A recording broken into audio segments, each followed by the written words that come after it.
আমি কথা এখন আর বাড়াচ্ছি না, বক্তৃতা আর পরে দেওয়ার সুযোগ থাকবে না।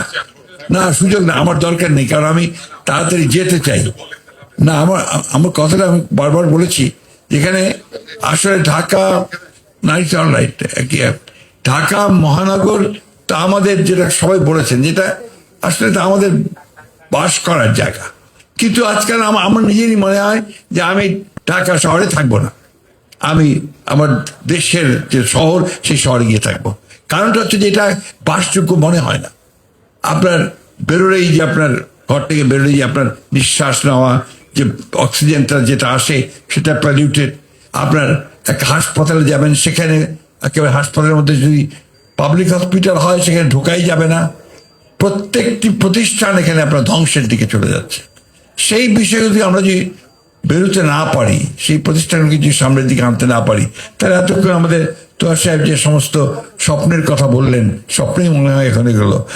কারণ আমরা আসলেও কি আপনার আর সেই মুক্ত বাতাস নিতে পারবো? আমি যখন কলেজে পড়ি, ঢাকা কলেজে, তখন আমরা প্রায় আসতাম আপনার বুড়িগঙ্গাতে নৌকায় চড়ে ঘুরে বেড়ানোর জন্য। এখন সেই বুড়িগঙ্গার কাছেও যাওয়া যায় না, এত পলিউটেড, এত দুর্গন্ধ। এবং আমার ক্ষেত্রে মনে হয় যে ঢাকা শহরের সব রোগগুলোর মূলে বোধহয় এই বুড়িগঙ্গার পানি। আপনি তুরাগেও একই অবস্থা, আপনার শীতলক্ষা তো প্রায় একই অবস্থা শুরু হয়েছে। তাহলে ঢাকা শহরের নাগরিকরা যাবেন কোথায়? এই জন্যই যে উদ্যোগ নিয়েছেন, এই উদ্যোগের সঙ্গে কিন্তু একই সঙ্গে সঙ্গে আপনাকে, যেটাকে আমরা বলি যে আপনার কাঠামোগত পরিবর্তনগুলোকে আরো পরিকল্পনা মাফিক হতে হবে, পরিকল্পনা সঠিক নিতে হবে। যে কথাটা কিছুক্ষণ আগে আমাদের আইনুল নিশা সাহেব বলে গেলেন, প্রজেক্ট শেষ তো সব শেষ, সেটা যেন না হয়। কিছুক্ষণ আগেই আপনার কিছুদিন আগে আমাদের একটা আপনার ক্যাবিনেট মিটিং এর মধ্যে ঢাকা শহরের পানি নিয়ে আলোচনা হচ্ছিল। আমাদের এখানে ওয়াসার এমডি সাহেব বসে আছেন সামনে। ঢাকা শহরের পানি খুব ভয়াবহ। আপনার কিন্তু হচ্ছে যে কিছু পানি আছে, মানে একটা বিরাট অংশ সেটা আপনার সেবনযোগ্য নয়।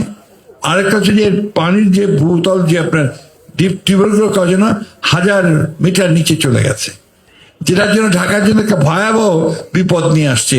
যে কোনোদিন যদি আপনার কোনো দুর্ঘটনা ঘটে, অর্থাৎ ভূমিকম্প কিছু হয়, ঢাকা শহর তলিয়ে যাবে। তো তাহলে আমাদেরকে সেই ব্যবস্থাগুলো তো করতে হবে ঢাকা শহরে। আমাদের নদীগুলোকে তো বিশুদ্ধ করার চেষ্টা করতে হবে।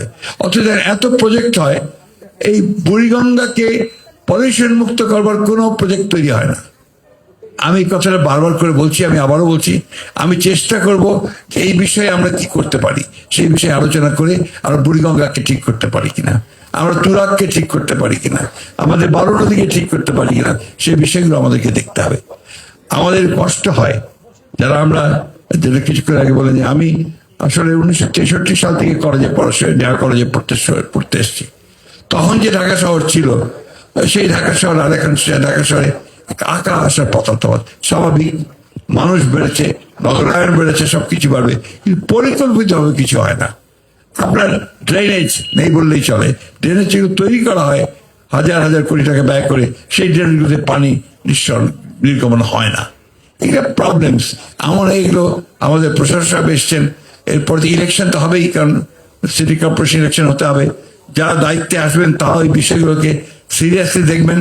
আমি এটুকু বলতে পারি যে আমাদের মন্ত্রণালয় থেকে আমরা এটাকে অত্যন্ত গুরুত্বের সঙ্গে আমরা দেখতে চাই, এবং আমরা চাই যে আমাদেরকে প্রশাসক সাহেব যে উদ্যোগ নিয়েছেন তার মাধ্যমে আমরা আমাদেরকে পরামর্শগুলো দেবেন যে আমরা সরকারের তরফ থেকে কি কি ব্যবস্থা গ্রহণ করতে পারি, যে ব্যবস্থাগুলো আপনাদেরকে সত্যিকার অর্থেই ঢাকা শহরে একজন নাগরিক হিসেবে প্রাণ খুলে নিঃশ্বাস নেওয়া যাবে।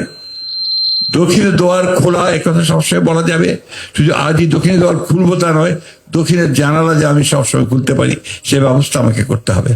আমরা বিশ্বাস করি, যদি যে কথাটা বলেছেন যে আমি ভালো হলে সব ভালো, সবসময় সেটা না হলেও আমি বিশ্বাস করি যে আমি চেষ্টা করি তা আমি কিছুটা হলেও ভালো করতে পারবো। সেই চেষ্টাটা আমাদের থাকতে হবে, এবং আমি আশা করব যে ভবিষ্যতে যে কাজটা তারা শুরু করেছেন সেটা সুন্দরভাবে শেষ করতে পারবেন, এবং জনগণের মধ্যে শুধু একটা আন্দোলনের মধ্য দিয়ে তাকে একটা জায়গায় পৌঁছে দেওয়া সেটা নয়, একই সঙ্গে এটাকে বাস্তবায়িত করবার জন্য কাজগুলো আপনারা গ্রহণ করবেন। আপনাদের সকলকে ধন্যবাদ। এই কথা বলে আমি এই যে আন্দোলন দক্ষিণের জানালা এই কি বলবো আন্দোলন শুভ উদ্বোধন ঘোষণা করছি। আসসালামু আলাইকুম। ধন্যবাদ আজকের অনুষ্ঠানের অতিথিকে। ধন্যবাদ আজকের অনুষ্ঠানের প্রধান অতিথিকে। আমরা অনুরোধ করছি লাইটগুলি বন্ধ করে দিতে। এই উদ্বোধনী অনুষ্ঠানটি একটি ছোট্ট ভিডিওর মাধ্যমে দক্ষিণ